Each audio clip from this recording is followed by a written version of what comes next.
Hello बच्चों, क्या आप 10th क्लास में हैं? अगर हाँ तो ये वीडियो सिर्फ आप ही के लिए है, क्योंकि आज हम पढ़ने वाले हैं चैप्टर 6 त्रिभुज। देखिए, इससे पहले हम चैप्टर 1 से लेकर चैप्टर 5 तक को पढ़ चुके हैं। अपने आने वाली सीरीज में आगे भी हम पढ़ते जाएंगे, चैप्टर 14 तक का सारे चैप्टर कवर कर लेंगे आपके बोर्ड एग्जाम से पहले पहले। तो आज हम पढ़ रहे हैं चैप्टर 6। देखिए, चैप्टर 6 कौन सा है? त्रिभुज। त्रिभुज यानी कि ट्रायंगल्स। तो क्या होता है त्रिभुज, क्या होते हैं ट्रायंगल्स, वो तो हम सभी जानते हैं। क्या होते हैं त्रिभुज, बताइए भैया। 4th 5th 6th बहुत पहले से पढ़ते हुए आ रहे हैं। 3 रेखाखंडों से घिरी बंद आकृति को त्रिभुज कहते हैं। 3 रेखाखंड होने चाहिए और आकृति कैसी होनी चाहिए? बंद होनी चाहिए, उसे हम त्रिभुज कहते हैं। त्रिभुज में क्या होता है? 3 भुजाएं और 3 कोण होते हैं। ये तो बात आप सभी जानते हैं कि त्रिभुज में 3 भुजाएं और 3 कोण होते हैं। लेकिन यहाँ पे जो हम 10th क्लास में पढ़ेंगे वो हमें पढ़ना है समरूप त्रिभुज। तो उससे पहले एक बार जानते हैं कि सर्वांगसम त्रिभुज क्या होते हैं। सर्वांगसम त्रिभुज क्या होते हैं, ये हम 9th क्लास में पढ़ के आए, लेकिन एक बार फिर से देखते हैं। देखिए, क्या होते हैं सर्वांगसम त्रिभुज? वे त्रिभुज जिनके सभी अंग समान होते हैं, यानी कि जिनके सभी पार्ट्स बिल्कुल इक्वल हों, यानी कि तीनों भुजाएं और तीनों कोण आपस में बिल्कुल बराबर होते हैं, हम उन्हें क्या कहते हैं? सर्वांगसम त्रिभुज कहते हैं। जैसे मान लीजिए त्रिभुज ए बी सी और त्रिभुज डी ई एफ है, तो इसकी ये भुजा अगर 2 सेंटीमीटर है तो दूसरी भी 2 सेंटीमीटर मिलेगी। ये 3 है तो ये भी 3, ये 4 है तो ये भी 4। इसी तरीके से तीनों एंगल 100 डिग्री 100 डिग्री, 50 50 30 30, यानी कि इसमें क्या होता है? सर्वांगसम त्रिभुजों में तीनों कोण और तीनों भुजाएं बिल्कुल इक्वल होती हैं। अगर आप इसको सीधे तरीके से इस तरीके से समझिए कि जैसे अगर मैं इस वाले ट्रायंगल को खींच के ऐसे इस ट्रायंगल के ऊपर रख दूं तो ये बिल्कुल इसको कवर कर लेगा, ठीक है ना, इसको बिल्कुल ढक लेगा। या फिर इसको ना रखे, इसको इधर ले जाके रख दे तो ये इसको कवर कर लेगा। तो ये दोनों हमारे सर्वांग त्रिभुज हो जाते हैं, यानी कि दिखने में भी एक जैसे लगेंगे और ये इनकी बिल्कुल शेप है, जो शेप और साइज दोनों बिल्कुल इक्वल। ऐसे याद रखिए, शेप एंड साइज दोनों इक्वल होंगे बिल्कुल। और जैसे बी ई पे आ रहा है तो ये बी ई का संगत भाग हुआ, मतलब कोण बी बराबर कोण ई, कोण सी बराबर कोण एफ, कोण ए बराबर कोण डी। ठीक है, सर्वांगसम को हम ऐसे लिखते हैं, त्रिभुज ए बी सी सर्वांगसम है त्रिभुज डी ई एफ के। A B C D E F के सर्वांगसम है। सर्वांगसम है मतलब बिल्कुल इनके सभी पार्ट्स इक्वल हैं। तो एंगल ए बराबर होगा एंगल डी के, बी बराबर होगा एंगल ई के, सी बराबर होगा एंगल एफ के, ए बी बराबर होगी डी के, बी सी बराबर होगी ई एफ के और ए सी बराबर होगी डी एफ के। ठीक है, इसके बाद आता है समरूप त्रिभुज। ये आपको बहुत अच्छे से समझना पड़ेगा, क्योंकि पूरे के पूरे चैप्टर में और कुछ नहीं है, बस समरूप त्रिभुज ही है। अगर आपने एक बार समझ लिया तो आपको टॉपिक बिल्कुल क्लियर हो जाएगा, पूरा का पूरा चैप्टर उंगलियों पे हो जाएगा। और इस वीडियो में से अगर आप इस वीडियो को पूरा देख लेते हैं तो इस वाले चैप्टर में से आपको 10 या 12 नंबर तक के क्वेश्चन भी मिल सकते हैं देखने को आपके अपने बोर्ड एग्जाम में, क्योंकि एक क्वेश्चन इसका लॉन्ग में आता है, एक शॉर्ट में आता है और एक वेरी शॉर्ट में और 2-3 ऑब्जेक्टिव में। ठीक है ना, तो 10-12 नंबर आपको यहाँ से बिल्कुल मिलने ही मिलने हैं अगर आप ध्यान से समझ लेते हैं, क्योंकि इस चैप्टर के लास्ट में मैं क्या लेके आई हूँ? मोस्ट इंपोर्टेंट क्वेश्चंस भी लेके आई हूँ आपके लिए। अगर आप उन्हें देखते हो, उन्हें समझते हो, तो उनमें से आपको क्वेश्चन भी मिल जाएंगे। इसका मतलब आपको आधा घंटे में 10 नंबर मिल रहे हैं। देखिए, समरूप त्रिभुज क्या होते हैं? नाम से पता लग रहा है समरूप, यानी कि जिनके रूप एक जैसे हों, जिनकी शक्ल एक जैसी हो, जिनकी बनावट एक जैसी हो। 2 त्रिभुज समरूप कहलाते हैं यदि उनके संगत कोण समान हो। संगत कोण का मतलब होता है कि जैसे बी ई के इक्वल, ठीक है ना, संगत कोण ये होते हैं। और उनकी संगत भुजाएं समानुपाती हो। देखिए, यहाँ पे डिफरेंस आ गया। वहां पे तो कोण भी बराबर हो रहे थे और भुजाएं भी बराबर हो रही थी। यहाँ पे क्या है? समरूप त्रिभुजों में संगत कोण तो समान होते हैं, लेकिन भुजाएं कैसी होती हैं? समानुपाती। इनको भी एक डायग्राम की हेल्प से समझिए। जैसे 2 त्रिभुज ए बी सी और डी ई एफ है, तो इसका जो एंगल ए है वो डी के इक्वल, मतलब 90, ये भी 90, ये 60 है तो ये भी 60, ये 30 है तो ये भी 30। ठीक है ना, तो एंगल तो इक्वल है, लेकिन भुजाओं का अनुपात क्या है? अगर मैं ए बी का अनुपात डी के साथ निकालूं, यानी कि ए बी अपॉन डी करूं तो 1/2 आएगा। बी सी बटा ई एफ करूं तो 2/4 आएगा। 2/4 को जब हम कट करेंगे तो 1/2 आ जाएगा। ए सी बटा डी एफ करेंगे तो 1.5 ऊपर है, 3 नीचे है। 1.5 को जब 3 से कट करेंगे, या 3 और 1.5 को जब आप काट दोगे तो पॉइंट हटेगा, नीचे 0 आएगी। फिर 15 एकन 15, 15 दूनी 30, 1/2 आ जाएगा। यानी कि भुजाओं के अनुपात कैसे आए हैं? बिल्कुल इक्वल। ये भी 1/2, ये भी 1/2, ये भी 1/2, और इनके जो कोण है वो कैसे है? समान है। इसका मतलब हमारी जो डेफिनेशन है वो प्रूव हो रही है कि जिनके संगत कोण समान हो और संगत भुजाएं समानुपाती हो, तो ऐसे त्रिभुजों को हम क्या कहते हैं? समरूप त्रिभुज कहते हैं। ठीक है। और समरूप का चिन्ह ये है, बस वो जो दो बराबर के निशान होते थे सर्वांग सम में वो नहीं आएंगे, बस ये आएगा हल्का सा। तो ये समरूप त्रिभुज है। देखिए दिखने में एक जैसे लग रहे हैं, लेकिन अगर मैं इसको इसके ऊपर रखूं तो नीचे वाला दिखाई देगा, इसको इसके ऊपर रखूं तो वो बिल्कुल ही ढक जाएगा। ऐसे नहीं होना चाहिए, बिल्कुल इक्वल तो नहीं है ना, ये अनुपात समान है, लेकिन अगर यहाँ एक है तो यहाँ दो है, वो बिल्कुल इतना सा आएगा इसके ऊपर, लेकिन समरूप है, दिखने में एक जैसे हैं। ठीक है। एंगल इनके इक्वल होंगे और भुजाओं के अनुपात समान होंगे। देखिए त्रिभुजों की समरूपता के लिए कुछ कसौटियां। अब ऐसा तो नहीं है कि हमने त्रिभुज मतलब सीख तो लिया है कि समरूप त्रिभुज क्या होते हैं, लेकिन हमें ये नहीं पता है कि कौन कौन से रूल लगा सकते हैं। अब या तो सारी भुजाओं के आप अनुपात निकालिए, सारे एंगल्स को देखिए 1 बाय 1 चेक करके कि बराबर है क्या, अगर बराबर है तो फिर हम कहेंगे समरूप है, नहीं तो नहीं। लेकिन इतनी मेहनत नहीं करनी है। जैसे आप 9th क्लास में पढ़ के आए हो, वहाँ पे होते थे सर्वांग समता के नियम, यहाँ पे होते हैं समरूपता के नियम। नियम कहिए या फिर कसौटियां कहिए, एक ही बात है। देखिए फर्स्ट है SSS, यानी कि भुजा भुजा भुजा समरूपता कसौटी। तो क्या होता है, अगर एक त्रिभुज की भुजाएं दूसरे त्रिभुज की भुजाओं के समानुपाती हो तो दोनों त्रिभुज समरूप होते हैं। कौन सी कसौटी से? समरूपता की कसौटी से, या SSS समरूपता के नियम से समरूप होते हैं। कब? अगर एक त्रिभुज की तीनों भुजाएं दूसरे त्रिभुज की तीनों भुजाएं के समानुपाती हो तब। एक तो ये नियम होता है। दूसरा होता है एंगल एंगल एंगल। तो ये जो एंगल एंगल एंगल यानी कि कोण कोण कोण, अगर एक त्रिभुज के तीनों कोण दूसरे त्रिभुज के तीनों कोण के बराबर हों तो वो ए समरूपता के नियम से होता है। कभी कभी हम इसे ए समरूपता के नियम से भी बोल देते हैं, क्योंकि जाहिर सी बात है अगर दो एंगल बराबर है तो तीसरा तो ऑटोमेटिकली बराबर होना ही होना है।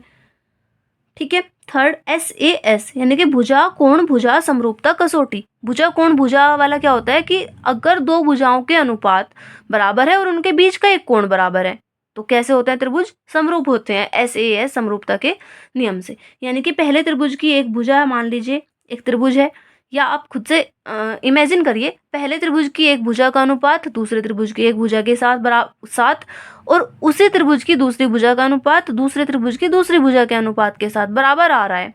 ठीक है। और उनके बीच का जो एंगल है वो बराबर है, तो इसका मतलब हम कह सकते हैं कि त्रिभुज SAS समरूपता के नियम से समरूप है। बाकी जब हम इनके कुछ क्वेश्चंस करेंगे तब आपको ज्यादा अच्छे से समझ में आएगा। ठीक है। तो अब कुछ क्वेश्चंस देखते हैं जो बहुत ज्यादा इंपॉर्टेंट है। छोटे बड़े कुल 15 क्वेश्चंस है मेरे पास, जिनमें से आपको 2 या 3 या 4 क्वेश्चंस आपको बोर्ड एग्जाम में देखने को मिल जाएंगे। तो ध्यान से देखते रहिएगा, समझते रहिएगा। वीडियो पसंद आए तो लाइक कीजिए, शेयर कीजिए और सब्सक्राइब कर लीजिए मेरे चैनल को। साथ ही साथ अपने फ्रेंड्स के पास भी शेयर कर दीजिए। ऐसा नहीं है कि आप खुद पढ़ोगे और दूसरों को नहीं पढ़ने दोगे। ठीक है। अच्छा कंटेंट मिलता है तो शेयर कर देना चाहिए। ऐसे नहीं है कि फिर वो भी पढ़ लेंगे, ऐसे नहीं सोचना चाहिए। कुछ बच्चे सोचते हैं ऐसे। देखिए क्वेश्चन नंबर 1, दो त्रिभुज एक दूसरे के समरूप होंगे। कब होंगे? अगर इनके संगत कोण बराबर हों, या संगत भुजाएं समानुपाती हों, या ए और बी दोनों, या इनमें से कोई नहीं। तो क्या होगा? अभी अभी हम पढ़ के आए हैं, अभी अभी हम सीख के आए हैं कि संगत कोण बराबर हो और संगत भुजाएं समानुपाती हो तो वे त्रिभुज कैसे होते हैं? समरूप, यानी कि दोनों बात ठीक है। ऑप्शन नंबर सी हो जाएगा। क्वेश्चन नंबर 2, दो आकृतियां जिनके आकार समान हो परंतु आमाप आवश्यक रूप से समान ना हो। आकार को क्या बोलते हैं हम? शेप। और आमाप को बोलते हैं साइज। अब आप सोचिए, शेप तो एक जैसी है, साइज अलग अलग है। मतलब शेप एक जैसी है लेकिन उनके साइज अलग अलग है। तो क्या कहेंगे हम उन्हें? अगर शेप और साइज दोनों के दोनों बिल्कुल इक्वल हो तो तब तो वो होती है सर्वांग। और शेप समान है साइज अलग अलग है तो वो होती है समरूप, यानी कि दिखने में एक जैसी। जैसे दो माँ बेटी हैं, दोनों की शक्ल बिल्कुल सेम है तो वे सर्वांग सम तो नहीं होंगी ना, वो समरूप होंगी। दिखने में एक जैसे हैं क्योंकि, तो वो समरूप होंगे। ठीक है। बस वो फिगर हो गई, मतलब वो 3D हो गई, और समरूप त्रिभुज हमारे 2D होते हैं। ठीक है। जो दिखने में एक जैसे हैं वो समरूप, और जो फील करने में भी एक जैसे हैं, जो बिल्कुल बिल्कुल ही इक्वल हैं, वो सर्वांग सम। ठीक है। तो ये क्या होंगे? समरूप आकृतियां। कैसे पता चलेगा? क्योंकि उनकी शेप तो समान है, साइज अलग अलग है। अब देखते हैं क्वेश्चन नंबर 3। देखिए इसमें दे दिया है कि त्रिभुज ABC एक समद्विबाहु त्रिभुज है जिसमें AB बराबर AC है। तो क्या होगा? एक त्रिभुज बनाइए आप, रफली बनाना है। A B सी। उसने कहा है ए बी और ए सी दोनों बराबर हैं, तो ए बी के सामने वाला एंगल ये और ए सी के सामने वाला एंगल ये, दोनों के दोनों कैसे होंगे, बराबर होंगे। एंगल बी बराबर एंगल सी। क्यों? क्योंकि समान भुजाओं के सम्मुख कोण समान होते हैं।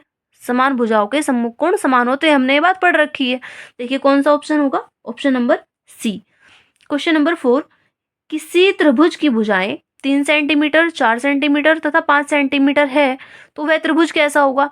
देखिए वैसे ये सोचने वाली बात नहीं है। आप जब पाइथागोरस प्रमेय का यूज करते हो ना त्रिकोणमिति में, यानी कि ट्रिग्नोमेट्री में, या इससे पहले भी कहीं और पढ़ चुके होंगे, तो वहां पे तो हम इसको पूरा अच्छे से याद कर लेते हैं।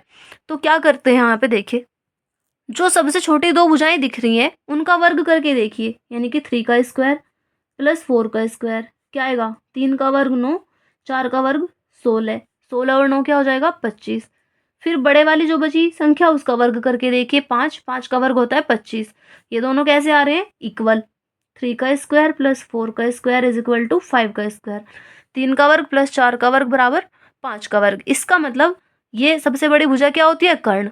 कर्ण का वर्ग जो है वो बराबर आ रहा है लंब का वर्ग प्लस आधार का वर्ग। और ये कब कौन से त्रिभुज में लगती है, ये प्रमेय, ये प्रमेय लगती है समकोण त्रिभुज में। तो समकोण त्रिभुज होगा वो। ठीक है। क्वेश्चन नंबर 5, इस क्वेश्चन में दिया है कि यदि डी समांतर बीसी है तो सी की माप बताइए।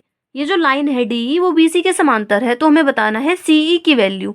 तो हमने एक प्रमेय पढ़ी थी, अभी इसमें तो नहीं पढ़ी, लेकिन हमें पता है ये चीज कि किसी त्रिभुज की एक भुजा के समांतर खींची गई रेखा, यानी कि जो ये लाइन है इसके समांतर हमने एक लाइन डी खींच दी है, तो इन दो भुजाओं को, जो बाकी दो भुजाएं बची ए बी और ए सी, इन्हें ये वाली जो साइड है वो समान अनुपात में विभाजित करती है।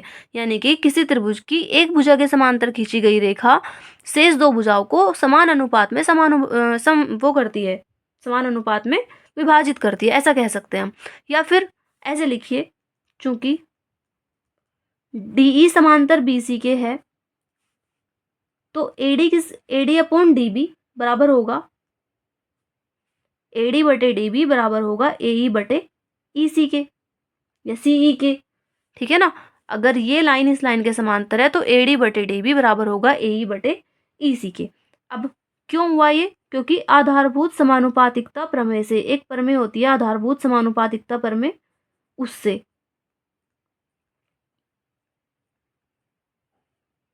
इसका नाम थेल्स प्रमेय भी है। थेल्स प्रमेय भी आप लिख सकते हो, ये भी लिख सकते हो। अब वैल्यूज रख दीजिए। एडी की वैल्यू क्या है 1.3, 1.3। डीबी की वैल्यू है 3.9, एई की 1.5 और ईसी की हमें नहीं पता। अब क्रॉस मल्टीप्लाई करिए, इसकी इधर इसकी इधर, या फिर पॉइंट से पॉइंट हट जाएगा, इसको कट कर दीजिए। 13 एकन 13, 13 तिये 39, 1/3 बराबर 1.5 और ईसी को मैं सी लिख सकती हूँ। क्रॉस मल्टीप्लाई इसकी इधर इसकी इधर, सीई की मल्टीप्लाई जब 1 में करेंगे तो सीई आ जाएगा, 15 की 3 में करेंगे 15 तिये 45। लेकिन ये तो 15 नहीं था, 1.5 था, तो यहाँ पे पॉइंट लग जाएगा 4.5 centimetre. Option number D. Question number 6 है,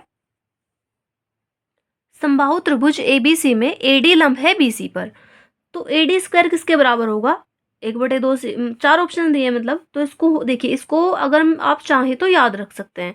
याद रख सकते हैं मतलब ये देखिए कि 3CD² होता है, लेकिन होगा कैसे, बाई चांस चलिए अभी तो ऑप्शन में आया है, लेकिन क्या पता ऑप्शन में ना आगे 1 नंबर में वैसे आ जाए या 2 नंबर में आ जाए। 2 नंबर में ही आएगा अगर आएगा तो देखिए इसको ऐसे करना है।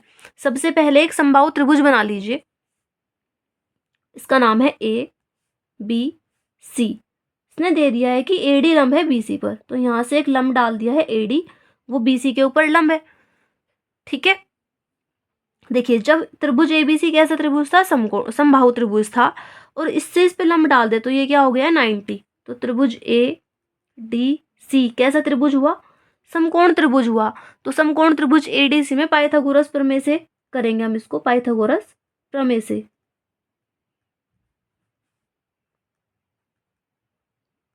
पाइथागोरस प्रमेय आपको पता ही है, कर्ण का वर्ग बराबर लंब का वर्ग प्लस आधार का वर्ग। इसमें कर्ण देखिए कौन सा होगा, कर्ण होगा इसमें एसी। त्रिभुज एडीसी में चल रहे हैं तो कर्ण होगा एसी। एसी का वर्ग बराबर लंब की जगह पे क्या रखेंगे एडी, एडी का स्क्वायर प्लस आधार की जगह पे रखेंगे सीडी, सीडी का स्क्वायर। अब AC की जगह पे हम क्या रख सकते हैं, क्योंकि त्रिभुज कैसे हैं ये दोनों, ये पूरा का पूरा त्रिभुज कैसा है, समबाहु त्रिभुज। अगर त्रिभुज समबाहु है तो तीनों भुजाएं कैसी होंगी, इसकी इक्वल। तो AC की जगह पे हम रखेंगे BC रख सकते हैं, is equal to AD² same रहेगा और CD² भी सेम रहेगा। जो BC है, जब हमने इससे इस पे लंब डाला था तो ये इसको समद्विभाजित करेगा, यानी कि जितना ये उतना ही ये। तो जो BC है वो CD का डबल है और BD का भी डबल है, लेकिन ज़रूरत है हमें CD की। तो BC की जगह पे हम क्या रख सकते हैं, 2CD का स्क्वायर। AD² सेम रहेगा और CD² भी सेम रहेगा। इतना बताइए समझ आ रहा है क्या आपको? ठीक है, तो 2 का स्क्वायर करेंगे क्या आएगा, 4CD²। CD² उधर प्लस है, इधर ले जाइए माइनस, उधर क्या बचेगा, AD²। 4CD² में से 1CD² माइनस कर देंगे तो क्या बचेगा, 3CD² बराबर AD²। हमसे पूछा गया था कि AD² किसके इक्वल होगा, तो आंसर आया 3CD² के, यानी कि CD² का 3 गुना होगा। ऑप्शन नंबर डी, ये वाला। इसके बाद क्वेश्चन नंबर 7, देखिए मोस्ट इंपोर्टेंट क्वेश्चन है ये। समबाहु त्रिभुज की प्रत्येक भुजा 2a है तो प्रत्येक शीर्षलंब की लंबाई क्या होगी। सेम वही वो बनाइए एक समबाहु त्रिभुज, नाम रखिए अपने पास से कुछ ABC, तीनों भुजाएं 2a 2a 2a, क्योंकि इक्वल होंगे ना, समबाहु त्रिभुज है। शीर्षलंब की लंबाई पूछ लिया तो इसको मैं क्या कहूंगी, D। ये भी 90, ये भी 90।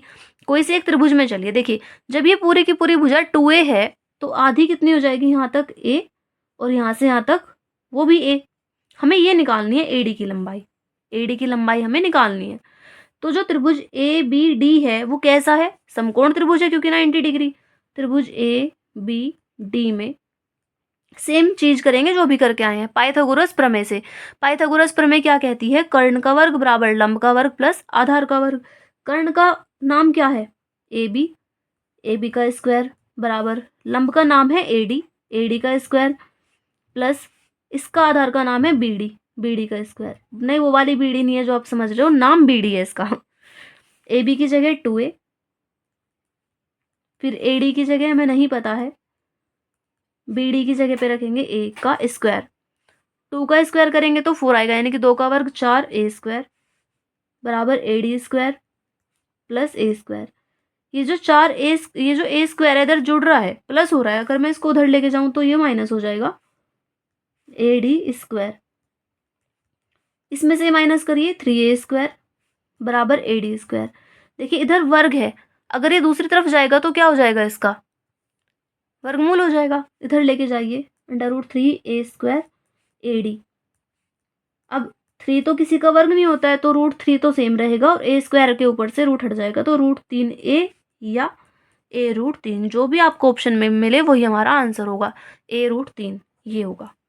ठीक है, अधिकतर बच्चे क्या गलती करते हैं, 2a√3 लगा के आते हैं, जो कि गलत है। अगर लंबाई 2a है भुजा की ये वाली, तो लंब की जो लंबाई होगी वो 2a√3 होगी। ठीक है, इसके बाद क्वेश्चन नंबर 8 देखिए। इसमें दिया है यदि त्रिभुज ABC और XYZ समरूप हैं और कोण A 75 degree, Y 57 degree, C का मान बताओ। तो हमें पता है ABC और XYZ कैसे हैं, समरूप हैं।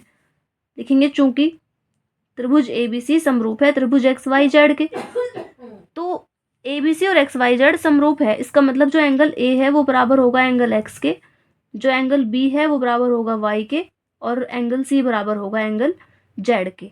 ठीक है, हमसे पूछा क्या गया है, एंगल C। तो त्रिभुज के तीनों कोणों का योग क्या होता है, 180 degree. A plus B plus C बराबर 180 डिग्री।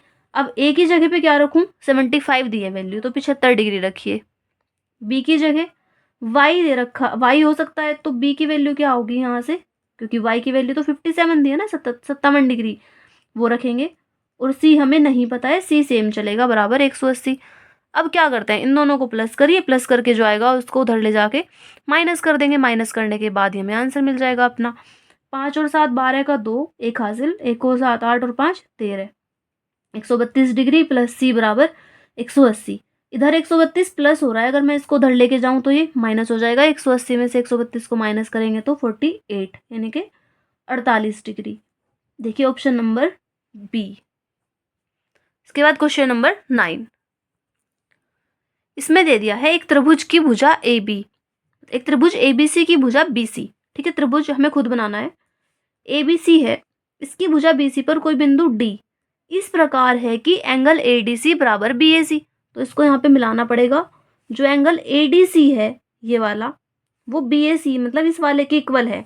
तो सिद्ध कीजिए ये। तो इस क्वेश्चन को थोड़ा तरीके से करेंगे, आपका आने के लिए 2 नंबर में भी आ सकता है और 4 नंबर में भी आ सकता है, और मोस्ट इंपोर्टेंट क्वेश्चन है 4 नंबर के लिए। तो देखिए, सबसे पहले हम लिखते हैं दिया है, जो हमें दिया है वो लिखिए। क्या दिया है? कोण ADC बराबर कोण BAC, ये तो दे दिया है। फिर लिखते हैं सिद्ध करना है। सिद्ध क्या करना है कि CA² है जो, वो बराबर है CB गुना CD के। उसके बाद लिखते हैं यहाँ पे सॉल्यूशन, यानी कि उपपत्ति लिखते हैं इसको, उपपत्ति, प्रूफ भी बोल सकते हैं आप। तो कैसे सिद्ध करें इसको? आप एक चीज देखिए, CA का स्क्वायर सिद्ध करना है, यानी कि CA 2 बार आएगा तब जाके स्क्वायर होगा। तो जो CA लाइन है उस पर फोकस करो सबसे पहले, ये रही CA लाइन। तो ये कौन कौन से 2 त्रिभुजों में आ रही है? एक तो आ रही है पूरे बड़े वाले त्रिभुज में, एक आ रही है इस छोटे से त्रिभुज में, ठीक है ना। तो काम के हमारे 2 त्रिभुज है, एक तो ये वाला बड़े वाला और एक ये छोटे वाला। इन दोनों को एक बार थोड़ा सा रफली अलग बनाइए, सिर्फ अपने लिए बनाना है, एग्जाम में आपको ये नहीं बनाना है। इसका नाम है ABC और इसका नाम है ADC। देखिए, ये वाला एंगल हमें इसके बराबर दे रखा है एक चीज। तो ये दूसरा जो एंगल C है वो दोनों में आ रहा है, मतलब उभयनिष्ठ है, बिल्कुल सेम आ रहा है, उतना का उतना ही। तो एक एंगल और एक एंगल, 2 के 2 एंगल इसके और 2 एंगल इसके, दोनों के दोनों इक्वल है। ये इसके बराबर और ये इसके बराबर। तो ए समरूपता के नियम से ये त्रिभुज क्या हो जाता है? दोनों आपस में एक दूसरे के समरूप हो जाते हैं। अगर ये समरूप है तो संगत भुजाओं के अनुपात समान होंगे। तो इसको थोड़ा सा आगे करते हैं पहले एक बार। सबसे पहले लिखेंगे त्रिभुज ABC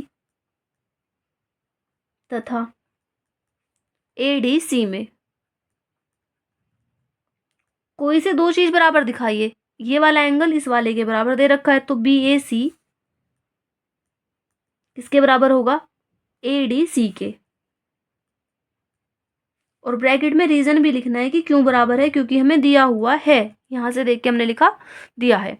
एंगल C बराबर है एंगल C के, एंगल C बराबर एंगल C। क्यों बराबर है? क्योंकि दोनों में कॉमन है वो चीज, और कॉमन को हम हिंदी में बोलते हैं उभयनिष्ठ। तो एक एंगल तो ये और एक एंगल ये, 2 एंगल मिल गए हमें बराबर। तो ए समरूपता के नियम से, पूरा लिखना है आपको, ए समरूपता के नियम से ये दोनों त्रिभुज कैसे हो जाते हैं? समरूप। अगर मैं पहले त्रिभुज का नाम ABC लिखूंगी तो दूसरे वाले को आप ध्यान से देखिए, नाम लिखना मोस्ट इंपोर्टेंट है कि नाम लिखते कैसे हैं, इसका तरीका बहुत ज्यादा मायने रखता है। अगर इसको मैं ABC लिख रही हूँ तो इस देखिए, पहले मैंने कौन सा नाम ले लिया? ए पॉइंट पहले ले लिया, क्योंकि ए पे एंगल बन रहा है। तो आप इसका कौन सा लोगे? ऐसा एंगल कहाँ है? ये D। इसका C लास्ट में लिया है तो इसका भी C लास्ट में लोगे, क्योंकि दोनों के दोनों एंगल सेम बन रहे थे। क्या बचेगा? A। तो ABC DAC के समरूप होगा। अगर ये दोनों त्रिभुज एक दूसरे के समरूप है तो भुजाओं के अनुपात कैसे होंगे? समान होंगे। मतलब इधर से अगर मैं लूं AB तो उधर से क्या लेना है? DA।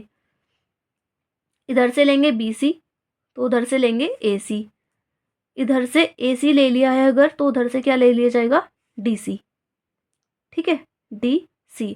अब देखिए, हमारे काम की चीज हमें इसमें मिल रही है या नहीं मिल रही? मेरे को थोड़ी जगह कम पड़ रही है, लेकिन आप थोड़ा सा इसको नीचे करेगा तभी ठीक लगेगा ये 4 नंबर में करने के लिए, नहीं तो फिर छोटा लगेगा। तो आप थोड़ा सा खुला खुला लिखेंगे और इसको नीचे करेंगे। CA चाहिए था 2 बार, तो CA मतलब AC मतलब AC। तो इसको छोड़िए, ये 2 काम की चीजें, इन दोनों को आप साथ साथ लेके चलिए। BC upon AC is equal to AC upon DC। Cross multiply करिए, इसकी इधर इसकी इधर। जब AC की AC में करेंगे तो क्या आएगा? AC square. BC के DC में करेंगे तो BC मल्टीप्लाई DC। वैसे तो यही हमारा सिद्ध हो गया, लेकिन एक बार इसको तरीके से लिख दीजिए। AC को हम क्या लिख सकते हैं? CA का स्क्वायर। BC को लिख सकते हैं CB और DC को लिख सकते हैं CD। ये क्वेश्चन हमारा प्रूफ हो जाता है, और यहाँ पे आप लिखेंगे HP, यानी कि हैंस प्रूव्ड। एक बार आप ध्यान से देखिए, अगर कहीं कोई भी आपको इसमें से डाउट आ रहा है या कुछ भी दिक्कत है तो आप कमेंट करके पूछ सकते हैं, ठीक है ना। इसके बाद देखते हैं क्वेश्चन नंबर 10। क्वेश्चन नंबर 10 में है LM समांतर CB और LN समांतर CD, सिद्ध करो ये। तो सबसे पहले वही लिखना है कि दिया है, क्या क्या दे दिया है? LM समांतर CB तथा LN समांतर सी डी। फिर लिखते हैं सिद्ध करना है। जो सिद्ध करना है वो भी आप लिख दीजिए। क्या सिद्ध करना है? A M upon B M बराबर A N upon D N, ये हमें सिद्ध करना है। ठीक है, अब यहाँ पे लिखते हैं उत्पत्ति। तो सबसे पहले हम क्या करेंगे, आप अपने चित्र में देखिए, त्रिभुज ए बी सी में चलते हैं। सबसे पहले त्रिभुज ए बी सी में, ए बी सी में तो हमें दिया है एल एम समांतर सी बी के, एल एम समांतर सी बी के दे दिया है। ठीक है, तो अभी हम देखिए, इसको मैं थोड़ा सा अलग से बना ले रही हूँ चित्र को, तब आपको अच्छे से समझ में आएगा। A B C L M, तो एल एम समांतर सी बी के दे दिया है। अगर ये लाइन इस लाइन के समांतर है तो A M upon M B, L M समांतर सी बी है तो ए एम बटा एम बी किसके बराबर होगा? ए एल बटे एल सी के। क्यों है ये?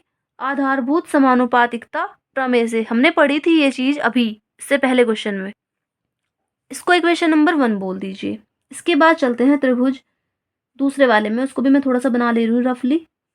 ए सी डी एल एन, तो यहाँ पे पहले लिखते हैं त्रिभुज ए सी डी में, और हमें दिया है एल एन समांतर सी डी के, तो A N upon N D, A N upon N D किसके इक्वल होगा?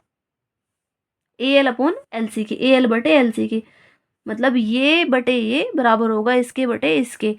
समीकरण नंबर 2 कहेंगे, और यहाँ पे वही आ जाएगा आधारभूत समानुपातिकता प्रमेय से। आपको पूरा लिखना है। अब देखिए, इक्वेशन नंबर 1 में भी हमें ये बात दिख रही है, इक्वेशन नंबर 2 में भी ये बात दिख रही है, दोनों में दिख रही है। तो हम क्या कह सकते हैं, समीकरण 1 और 2 से ये बराबर इसके, और वही हमें सिद्ध करना है, ए एम बटे बी एम बराबर ए एन बटे डी एन। इस तरीके से ये वाला क्वेश्चन पूरा हो जाएगा। अब देखते हैं क्वेश्चन नंबर 11। बस 3 या 4 क्वेश्चन बचे हैं, आप इनको ध्यान से देखिए। मोस्ट इंपोर्टेंट क्वेश्चन है, क्योंकि त्रिभुज चैप्टर ही इंपोर्टेंट है। तो पूरा देखिए, वीडियो को लास्ट तक बने रहिएगा। क्वेश्चन नंबर 11 में है, बीडी लंब है एसी पर, एक चित्र दे दिया है हमें, बीडी लंब है एसी पर और सीडी लंब है सीई लंब है एबी पर, सिद्ध कीजिए ये। सबसे पहले लिखते हैं दिया है। एक बार इन दोनों त्रिभुजों को आप अलग अलग बनाइए अपने लिए बस। तो ये है ए ई सी, दूसरा है ए डी बी। तो क्या दे दिया है हमें? बीडी लंब है एसी पर, बीडी लंब है एसी पर, मतलब बीडी है जो वो एसी पर लंब है, इसका मतलब एंगल एडीबी दिया है। एडीबी जो एंगल है, इसका मतलब वो हमें 90 डिग्री दे दिया है। दूसरी बात कह रखा है सीई लंब है एबी पर, सीई देखिए ये रहा, सीई लंब है एबी पर, तो इसका मतलब ये भी 90 डिग्री दे दिया है। C E A angle C E A दे दिया है 90 डिग्री। इस बात को देने का मतलब ये दिया है, सिद्ध करना है, सिद्ध करना है। क्या सिद्ध करना है? कि त्रिभुज ए ई सी समरूप है त्रिभुज ए डी बी के। तो उत्पत्ति में चलेंगे, कौन कौन से 2 त्रिभुज दे रखे हैं? ये 2 त्रिभुज, इनको समरूप सिद्ध करना है। तो इसको उतारिए, त्रिभुज ए ई सी तथा त्रिभुज ए डी बी में। देखिए, जब इन दोनों त्रिभुजों में हमें इनको समरूप सिद्ध करना है, तो समरूप सिद्ध कैसे हो? जब 2 चीज बराबर मिल जाए। और 2 चीज बराबर ढूंढने के लिए, एक तो मुझे दिख रहा है एंगल ए, दोनों में दिख रहा है ये बिल्कुल सेम उतना उतना ही है, बिल्कुल यही वाली चीज, और एंगल दोनों ये 90 डिग्री के हैं। तो एंगल ए बराबर एंगल ए, उभयनिष्ठ लिखेंगे। उभयनिष्ठ का मतलब होता है कॉमन, उभयनिष्ठ। दूसरा एंगल ए ई सी बराबर, ए ई सी बराबर किसके हो जाएगा? ए डी बी के। और क्यों है ये दोनों बराबर? क्योंकि दोनों के दोनों 90 डिग्री है, हमें दे रखा था। 2 एंगल बराबर मिले हैं, इसका मतलब ए समरूपता के नियम से, और ए समरूपता के नियम से 2 त्रिभुज समरूप हो जाएंगे। कौन कौन से त्रिभुज होंगे? इसमें हमें नाम के लिए सोचना भी नहीं पड़ेगा, ज़्यादा झंझट भी नहीं है, क्योंकि उसने नाम हमें खुद ही लिख के दिया है। ए ई सी समरूप है त्रिभुज ए डी बी के। ये हमारा सिद्ध हो गया। यहाँ पे लिख देते हैं सिद्ध हुआ, या फिर लिख दीजिए हैंस प्रूव्ड। इसके बाद क्वेश्चन नंबर 12। क्वेश्चन नंबर 12 में है, एक चित्र दिया है, इसमें AO बटे OC बराबर BO बटे OD के है और बराबर 1/2 है। AB की वैल्यू दे दी है और DC की वैल्यू पूछ ली है। तो दो त्रिभुज दिख रहे हैं इसमें। एक तो देखिए, एक तो त्रिभुज है AOB और दूसरा त्रिभुज है COD। उसने हमें इसका और इसका अनुपात मतलब OA बटे ये OC और OB बटे OD तो दे दिया है और हमें पता है कि ये दोनों कोण भी इनके बराबर होंगे, यानी कि क्योंकि ये शीर्षाभिमुख कोण है। तो सबसे पहले क्या लिखते हैं, त्रिभुज AOB तथा COD में हमें पता है कि एंगल AOB बराबर होगा एंगल COD के,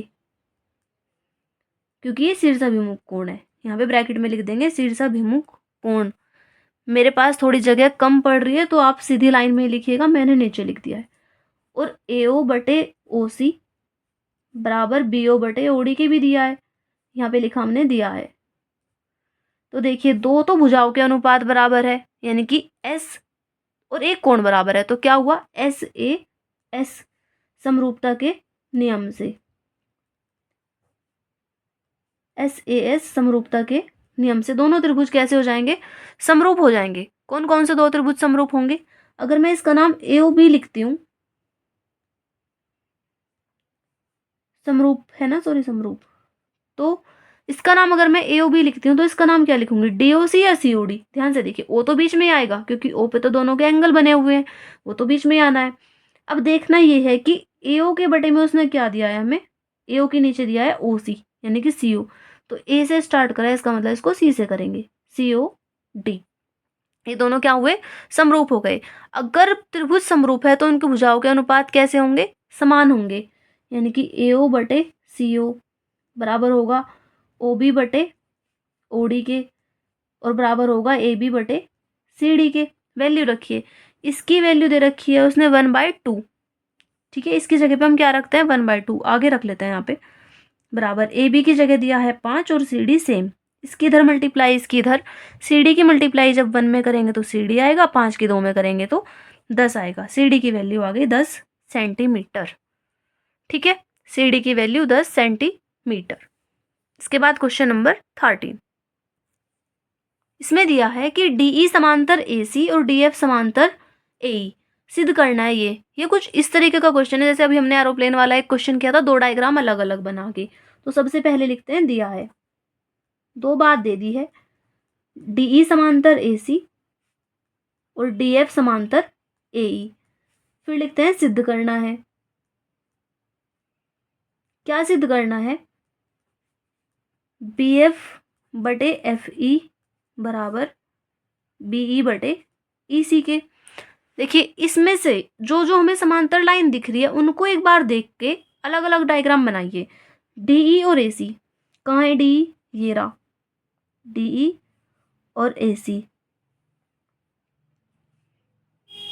एक तो चित्र ये बनाया हमने अलग से, DE को और AC को लेके, ACDE और ये B है। एक और डायग्राम आप बनाइए, कौन सा बनाएंगे, DF और AE को देख के, कहाँ दिख रहा है हमें DF और कहाँ दिख रहा है AE। DF तो ये रहा, सीधा सा है बिल्कुल सीधा बच्चा है ये, और AE ये रहा, ठीक है, इसको भी मिला दीजिए, तो AE DF और यहाँ पे B। अब इन दोनों डायग्राम की हेल्प से हम इसको करते हैं एक बार। सबसे पहले लिखते हैं कि दिया कौन से त्रिभुज में चलेंगे, सबसे पहले ABC में, त्रिभुज ABC में हमें क्या दिख रहा है, क्या दे रखा है, त्रिभुज ABC में दे रखा है कि DE समांतर AC, DE समांतर AC। जब ये लाइन इसके समांतर है तो BD बटे DA, BD बटे DA किसके बराबर होगा, BE बटे EC के बराबर होगा। और क्यों होगा, क्योंकि हमने एक प्रमेय पढ़ी थी, आधारभूत समानुपातिकता प्रमेय, आधारभूत समानुपातिकता प्रमेय से। इसको आप समीकरण नंबर 1 कह दीजिए। इसी तरीके से चलते हैं त्रिभुज ABE में, त्रिभुज ABE ई में, तो थोड़ा सा ऊपर करना पड़ेगा। डी एफ समांतर ए ई के दे रखा है, डी एफ समांतर ए ई के दे रखा है, तो बी एफ बटे एफ ई किसके बराबर हो जाएगा, बी डी बटे डी ए के, बी डी बटे डी ए के। ये समीकरण नंबर 2। और क्यों बराबर होंगे ये, वही इतनी बड़ी बात आप खुद लिखेंगे, मैं नहीं लिखूंगी इसको। आधारभूत समानुपातिकता प्रमेय से मान लीजिए मैंने लिख दिया।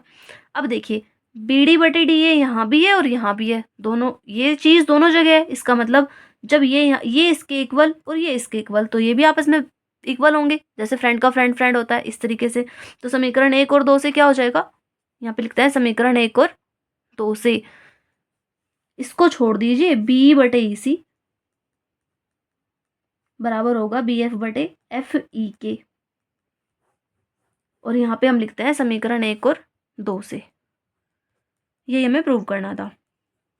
एक क्वेश्चन रह जाता है बस, बिल्कुल लास्ट क्वेश्चन है वो, और मोस्ट इंपोर्टेंट क्वेश्चन है, बस उसे और आप देख के जाइएगा। वीडियो पसंद आ रही है तो लाइक करिए। देखिए इसमें दिया है क्वेश्चन नंबर 14 है और लास्ट क्वेश्चन है, तो इसको थोड़ा ध्यान से समझिएगा। वैसे बहुत ईजी है लेकिन लॉन्ग क्वेश्चन के लिए इंपॉर्टेंट है ये, 4 नंबर के लिए। लॉन्ग के लिए भी, लॉन्ग में भी आ सकता है अगर आ जाए तो, वैसे 4 नंबर के लिए है, यानी कि शॉर्ट के लिए। सिद्ध कीजिए कि एक त्रिभुज की 2 भुजाओं के मध्य बिंदुओं को मिलाने वाली रेखा तीसरी भुजा के समांतर होती है। त्रिभुज हमने खुद ही बनाया, उसने कुछ नहीं दिया, बस वो ये लाइन लिख के देगा।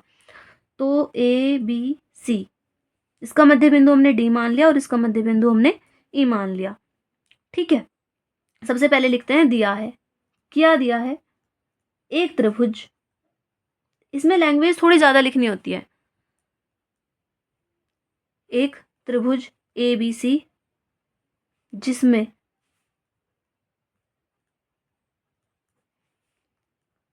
डी ए बी का मध्य बिंदु है।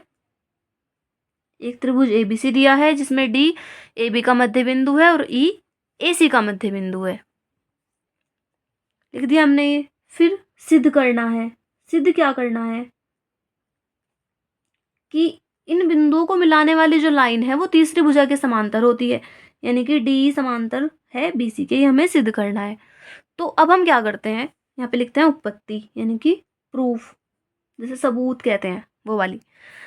तो लिखते हैं चूंकि डी ए बी का मध्य बिंदु है, चूंकि डी ए बी का मध्य बिंदु है, तो क्या हो जाएगा, ए डी किसके बराबर होगा, इसलिए ए डी बराबर होगा डी बी के। होगा कि नहीं होगा, क्योंकि ये इसका मध्य बिंदु है, तो जितना ये उतना ही ये। मध्य बिंदु का मतलब तो यही होता है ना कि जितना ये उतना ही ये, मतलब ए डी बराबर डी बी। डी बी को मैं इसके साथ अगर डिवाइड में लेके आना चाहूँ, ए डी बटे डी बी, इधर क्या बचेगा 1, क्योंकि सबके साथ रहता है एक तो मल्टीप्लाई में। इसको इक्वेशन नंबर 1 बोलिए। इसी प्रकार ई है जो, वो ए सी का मध्य बिंदु है, ई ए सी का मध्य बिंदु है,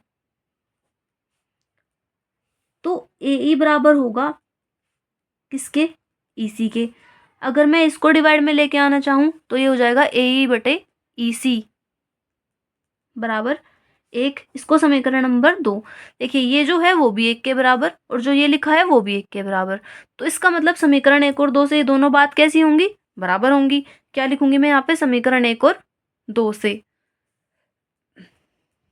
समीकरण 1 व 2 से ए डी बटे डी बी बराबर आएगा ए ई बटे ई सी के।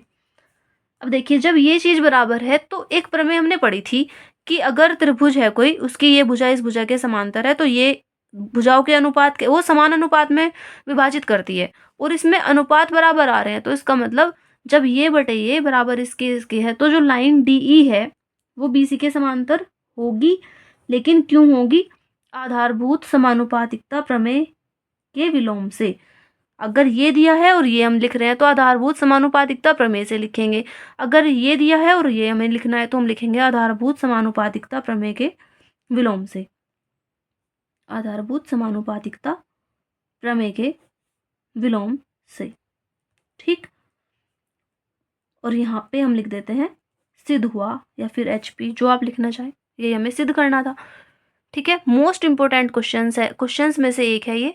मैंने आज आपको 14 क्वेश्चंस कराए हैं और 14 के 14 क्वेश्चन मोस्ट इंपॉर्टेंट है। इनमें से ही आपको मिलेंगे देखने के लिए बोर्ड एग्जाम में। और जब आप एग्जाम देने जाओगे ना तो आके मेरे वीडियो पे कमेंट करोगे कि मैम आपके पढ़ाए हुए में से मिला है सभी कुछ।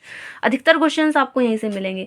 अगर आप मेरी सारी वीडियोस को देखते हैं तो आप अपने एग्जाम में 80%, 90%, 80 से 90 तक लेके आओगे।